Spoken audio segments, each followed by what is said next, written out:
बस एक मिसाइल और पल भर में 298 लाशें आसमान से जमीन पर। दुनिया इस हादसे के लिए रूस के राष्ट्रपति व्लादिमीर पुतिन को जिम्मेदार ठहरा रही है।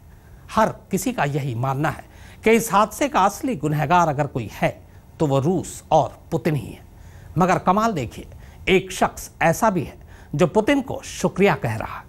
इस शख्स ने इस हादसे में अपनी इकलौती बेटी को खोने के बाद एक खत लिखकर कहा है, मिस्टर पुतिन, बेटी का कत्ल करने के लिए शुक्रिया।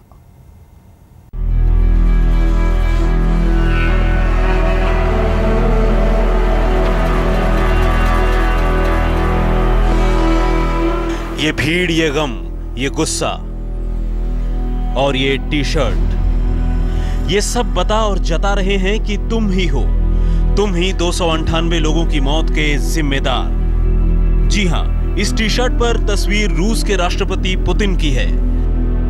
तस्वीर में ही लोगों का गुस्सा झलक रहा है। मगर इस तस्वीर से जुदा कुछ लाइनें भी हैं जिन्हें पढ़कर हर पढ़ने वाले की आंखें भीग गई। ये लाइनें एक बाप ने लिखी हैं। उस बाप की इकलौती बेटी भी उसी विमान में सवार थी। छुट्टियां बिताने वो अपनी मां और भाई के पास जा रही थी। मगर एक अनजान मुल्क के अनजाने आसमान ने उसका सफर वक्त से पहले ही खत्म कर दिया। इस बदनसीब बाप का ये खत पुतिन, यूक्रेन के बागियों और यूक्रेन सरकार के नाम है। मिस्टर पुतिन, अलगाववादी नेतागण और यूक्रेन की सरकार, मेरी इकलौती प्यारी बेटी अल्सेमिक द बोस्ट का कत्ल करने के लिए आप सबका शुक्रिया। मुझे उम्मीद है कि दूसरे तमाम बेगुनाहों, नौजवानों और आने वाली पीढ़ियों के साथ मेरी बेटी को मारकर आप ज़रूर गौरवान्वित महसूस कर रहे होंगे। और मुझे यह भी यकीन है कि कल सुबह जब आप आईने के सामने खड़े होंगे, आपको फिर से इसी गौरव का अनुभव होगा। वो अपनी माँ और छोटे भाई के साथ कुछ वक्त गुजारने के इरादे से मलेशिया जा रही थी। छुट्टियों के बाद यहाँ लौटकर फिर से उसे अपनी पढ़ाई शुरू करनी थी और यहाँ उसकी बेस्ट फ्रेंड्स जूलिया और मरीना को भी उसका इंतज़ार था।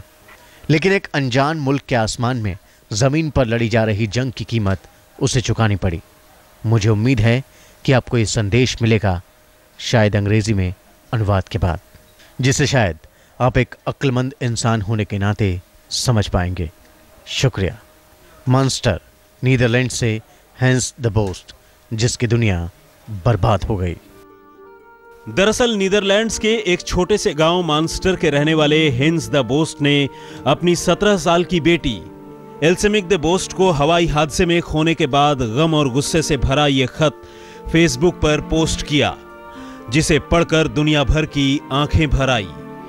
बोस्ट की बेटी एल्सेमिक द बोस्ट भी उसी मलेशियाई एयरलाइन में सवार थी जो नीदरलैंड्स के एम्स्टर्डम से कुआलालंपुर की उड़ान पर था। इस बदनसीब बाप ने इस खुले खत में आगे पुतिन के बारे में लिखा है, मिस्टर पुतिन, मुझे उम्मीद है कि हमारे प्रधानमंत्री और आपके दरमियान हुई गंभीर बातचीत के बाद आपकी आंखें खुल गई होंगी। मुझे पता है कि आप इससे प्रभावित हैं और मैं प्रभावित होऊंगा अगर आप हादसे वाली जगह की हिफाजत अपनी रूसी फौज से कराएं, ताकि डच जांचकर्ता अपना काम कर सकें। अब एल्सेमिक के पिता हेंस द बोस्ट के पास अपनी इकलौती बेटी की यादों के सिवाय जीने को और कुछ भी नहीं। काश फिर किसी बाप को ऐसा कोई खत कभी ना लिखना पड़े। आज तक ब्यूरो।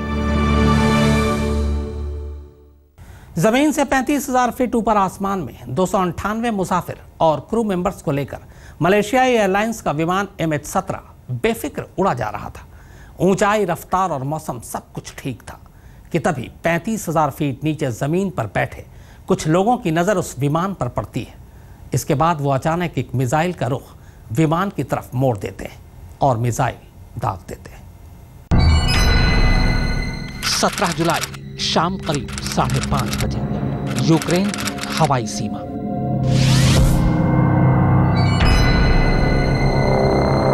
यूक्रेन की हवाई सीमा में दाखिल होने तक अब भी सब कुछ ठीक था। विमान तय वक्त और सही रफ्तार पर तेजी से अपनी मंजिल की तरफ बढ़ रहा था। मगर विमान जैसे ही यूक्रेन और रूस की हवाई सीमा के करीब पहुंचता है, अचानक जमीन से गाइडेड एक मिसाइल 33,000 फीट की ऊंचाई पर उड़ रहे विमान को अपना निशाना बना लेता है। मिसाइल जैसे ही विमान से टकराता है, पूरा विमान आग के गोले में तब्दील हो जाता है। मिसाइल ने हवा में ही विमान के चीथड़े उड़ा दिए थे। इसके बाद लगभग 15 किलोमीटर के दायरे में विमान, उसका मलबा और विमान में सवार 295 मुसाफिरों की लाशें 33,000 फीट की ऊंचाई से गिरते हुए नीचे जमीन पर बिखर जाती हैं। उधर जैसे ही मिसाइल विमान से टकराता है, एक झटके में एयर ट्रैफिक कंट्रोल से विमान का संपर्क टूट जाता है। हमले से ऐन पहले तक विमान यूक्रेन एटीसी के संपर्क में था। अचानक एटीसी से संपर्क टूटते ही हर तरफ हड़कंप मच जाता है। 4 महीने पुरानी वो डरावनी यादें अचानक फिर से ताजा हो जाती हैं। 4 महीने पहले इसी मलेशिया एयरलाइंस का ऐसा ही एक विमान एटीसी से संपर्क टूट जाने के बाद लापता हो गया था। आज 4 महीने बाद भी उस विमान का मलबा नहीं मिला है। उस विमान में भी 200 से ज्यादा मुसाफिर सवार थे।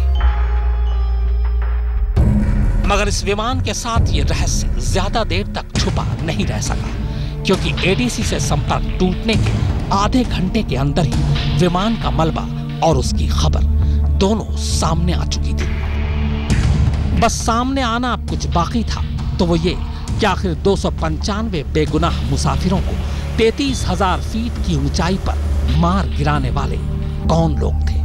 क्यों उन्होंने एक मुसाफिर विमान को मिसाइल से निशाना बनाया? तो ये सच जब सामने आया तो वो और भी चौंकाने वाला था। आज तक ब्यूरो। इस बीच खबर यह है कि ट्रांस एशिया एयरवेज का एक विमान ताइवान में क्रैश कर गया है। इस हादसे में 50 से ज्यादा लोगों के मारे जाने की खबर है। चीनी न्यूज एजेंसी के मुताबिक ताइवान के इस घरेलू विमान में अचानक कुछ तकनीकी खराबी आ गई थी, जिसकी वजह से पायलट ने इमरजेंसी लैंडिंग की कोशिश की, लेकिन उससे पहले ही विमान क्रैश कर गया। लगता है हवाई सवारी पर आफत आई हुई है। जी हां, अब ताइवान में बेंगू द्वीप के करीब यात्री विमान क्रैश हो गया।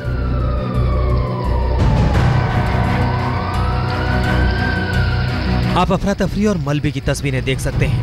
हम आपको बताते हैं कि इस हादसे में 45 लोगों की मौत और 7 यात्रियों के घायल होने की खबर है। ट्रांस एशिया एयरलाइंस का ये प्लेन इमरजेंसी लैंडिंग के दौरान क्रैश हुआ। बताया जा रहा है कि ये प्लेन घरेलू उड़ान पर था। अचानक इसमें तकनीकी खराबी आ गई, जिसके चलते पायलट ने इमरजेंसी लैंडिंग की कोशिश की, लेकिन कोशिश कामयाब न हो सकी और ताइवान के दक्षिणी तट पर बड़ा हादसा हो गया। आज तक ब्यूरो।